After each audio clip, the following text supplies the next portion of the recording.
is a flow company. We're an H2O dealer, we're a flow dealer, and we're a KMT dealer.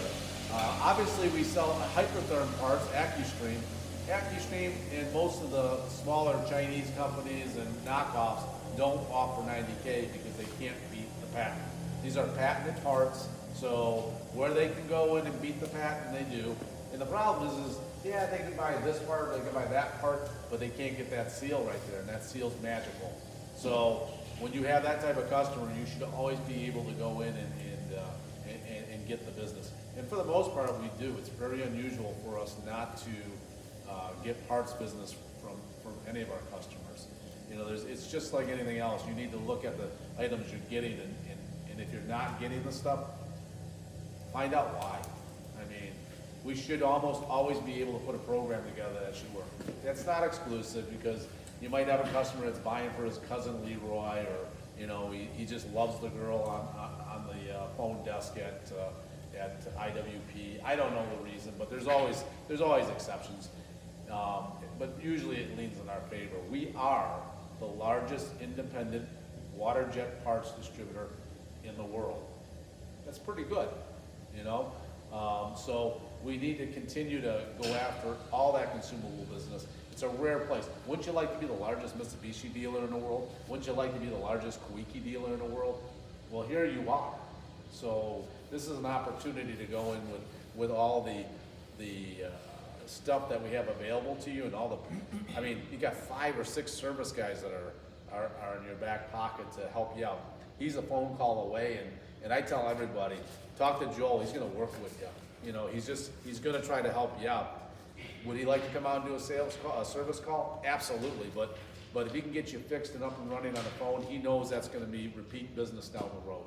So you guys need to have that confidence. I mean, selling is confidence, right? I mean, if you got the confidence in what you're doing, then you should have no problem getting the business. And when you don't, you got to wonder why you didn't get it, and find out why. You know, did I do it wrong? Did I present it wrong?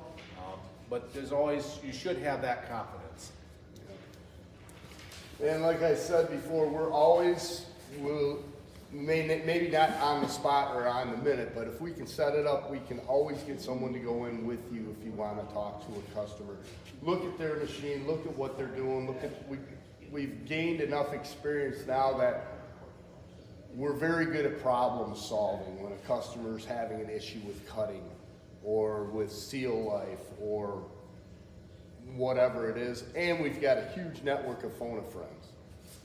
So that's another benefit to the position we're in with the parts business and being as large as we are. Is almost every manufacturer, we've got somebody's personal number to call and get answers for the customer. So,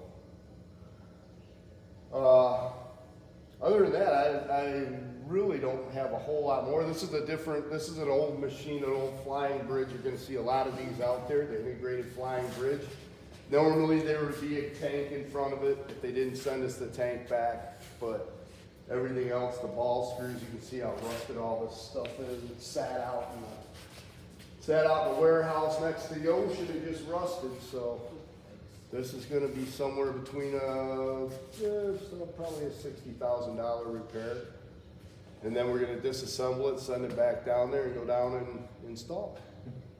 So this is a Flow Mach 3. A Flow Mach 3 was so popular when it was being produced that there are more Mach 3s in the world than all other water jets combined. So this one model outsold everything else in the world. This is when Flow ruled the universe. At one point they had as much as 90% of the water jet market worldwide. It's changed greatly. They still have 60%, which is a large number, and most manufacturers would be pretty excited about that. But the Omaxes and the Wards and some of the other guys have upped their game and taken a very large portion of it. Flow does about 600 tables a year in the United States. Last year we sold, I think, 14 tables. So here in Michigan, in Ohio, we did 14 tables. Through the advent of the Westbrook connections, we sold tables into Colorado. We sold them now into North Carolina. We're quoting machines in Oh, we got a guy down in Alabama we just love, but we do a lot more everywhere than we did 10 years ago or even 5 years ago. But this is a pretty killer machine, and the relationship with Flow has just gotten better and better over the last several years. Yeah, definitely has. It's gotten from where we didn't have any more access than anybody else, as far as like Kevin, their service manager. Now we shoot Kevin an email, he knows who we are, and he responds. Used to be you'd call for some help and it may be days, you know, and you've got customers that are sitting there down waiting, you know. So it really is a big advantage, the relationships that Don has been able to develop with the different, you know, manufacturers, suppliers.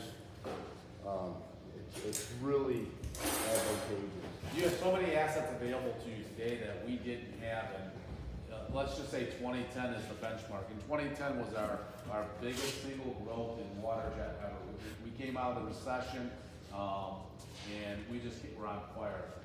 The company was well positioned financially, and we just had our biggest gain percentage-wise in 2010.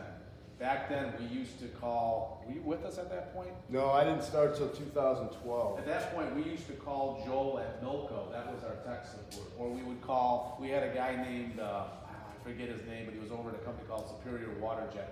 And he was kind of okay, and he was friendly to us. That was our support, that was our technology center. We had a gentleman by the name of Ed Hagan that to this day we still work with, because he is the Waterjet guru. He is known throughout the industry as the go-to guy, but he travels the world, so sometimes he's in China, and I can't get a hold of him. So, but back then, that was our technology center. Today, Kevin Roxella, for instance, at Flow, used to be one of their top salespeople. He's now he's the head of the entire service team at Flow, which is 180 guys. There's 180 service techs at Flow. That number is, I've never heard of such a huge number for a manufacturer. That rivals the Mazaks and the Makinos of the world as far as bodies. And Joel can call Kevin or text Kevin, and it's like you're texting your buddy, and we get an answer. Sometimes the answers we get aren't exactly what we expected, but that's good because it kind of leads us down a different path. So the confidence and support should be second to none. And if you feel like you're not quite right with it, and you call me up and I don't quite answer your question, you got to challenge me a little bit. Sometimes I get going too fast. So same thing with Joel. You might call him, and I've seen him do this. He's answering the phone while he's changing the oil on a hydraulic pump. That's pretty cool customer service. I mean, that's pretty dedicated. And yeah, he does the same thing we all do. We look at the phone and go, Dave Burton's again. I think I added that. You know, and he puts the phone aside. Don't worry, Dave won't see this because I know he'll never watch it. But you know, normally he'll get back to you pretty promptly. It's the one thing I can honestly say, I've never heard anybody complain about us getting back to them in a timely fashion. So, you can have that. I don't know what more valuable asset tool there is than to know that you can have all of that at your disposal. John Hayes is one of the best supporters of Waterjet. He's one of the most knowledgeable Waterjet guys around for general stuff, like me, general stuff. You got to get in the nuts and bolts of it. That's a Joel. So, but don't be afraid to use us because somehow, some way, that always comes back around. Don, I got a question. New cantilever versus the Mach 5 out here, do they hold the same tolerance? No, well, no. That machine will So hold the plus or gantry's minus. gonna be- They're all rated at about 5,000, holding about 5,000. That machine a gantry machine under perfect conditions will hold about 3. You know, depending on the thickness and some other things. A cantilever, which would be a Mach 100 in this world, I think 10 thou would be doing really well. Yep. And that's the other thing too, and then I'm gonna wrap this up, but if you do have customers that are having problem with accuracy, not repeating, whatever, We have the equipment to do ball bar testing. We can come in and check the conditions of their ball screws, check for reversal spikes. It gives a whole array of what's going on and figure out where they are losing their accuracy. So that's another service we do offer. What are you charging for that now? Well, originally we had talked about 1,400, but we haven't done very many, and we're generally charging the hours of labor plus about 500 bucks. So it's cheap. It's cheaper than you're gonna get it anywhere else. Flo will come in and do it, they're about 1,700 bucks. Yeah. And you do it when you do used installs, right? When we do it, yeah, any install. Yep, you have to. Well, especially on these machines, because you have to do it to get the X and Y square to each other. Yeah, so what is a ball bar test? It is just that, it's a test. A ball bar can be done on a machining center, it can be done on a water jet that has a screw. Anything that has a ball screw can be ball bar, okay? And what it does on a water jet, basically what we're gonna do is cut a circle. We're just cutting a circle, because a water jet doesn't cut a circle, it doesn't cut a radius, it cuts a series of tiny lines that connect. That's what makes the circle. Fab equipment works that way, whether it's a laser or a plasma or a water jet, it's cutting tiny little lines. So what that ball bar does is shows how accurate is that circle. It then has reference points that you can feed into the controller or the software controller, and you can make some physical adjustments to get it back within specs. Sometimes it just tells you there's a problem, because instead of cutting a circle, I'm cutting an Easter egg, and the ball screw is worn, or the ball nuts are bad, or the servo is not working. There could be something else, which leads into more business, but at the end of the day, the customer has now got a machine that he doesn't need as much. He could actually cut good parts. A ball bar test should probably be done, Flo says every year, should be done every couple of years. You'd be amazed when you ask the customer, when's the last time you had a ball bar tested? They'll tell you they've never done it. So it doesn't hurt to ask that question, and it doesn't hurt to bring Joel in and do that. Do the, whatever the Mr. Goodwrench thing was, a 60-point inspection, go through and look at the machine and whatnot. So for him to be there for 4 hours, a $1,000 bill, or $1,200 bill to have the ball bar test done, and also has a fresh set of eyes go over the machine, look at leaks, look at different things, that should be a very valuable thing.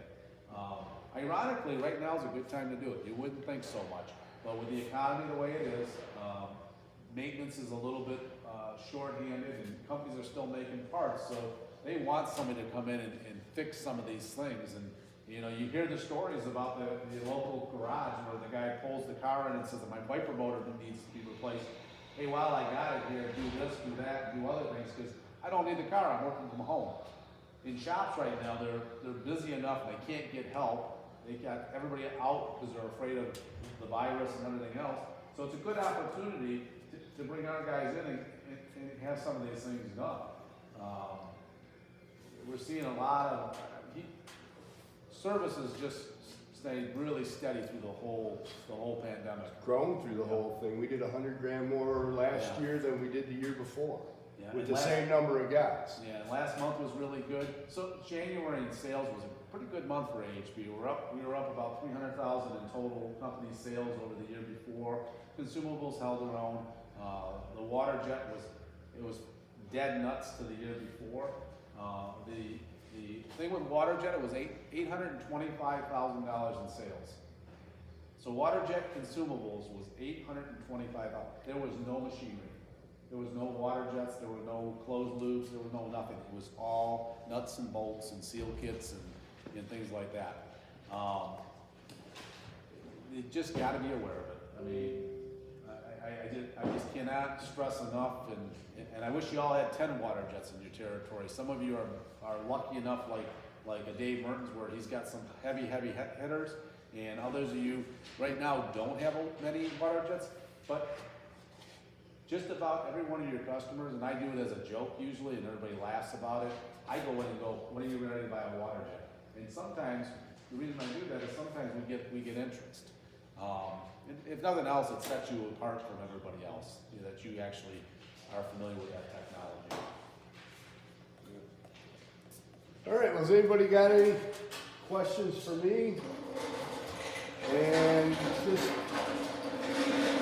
keep in mind as well, Waterjets is just the tip of the iceberg of what we do as a service team. If you have a customer that has any need, at least give us an opportunity. Give me a call. See if it's something we work on. We work on just about everything. Brake presses, shears, rolling machines, you name it. If it's got a motor, linear, you know, rail and bearings, sensors, whatever, we'll take a look at it.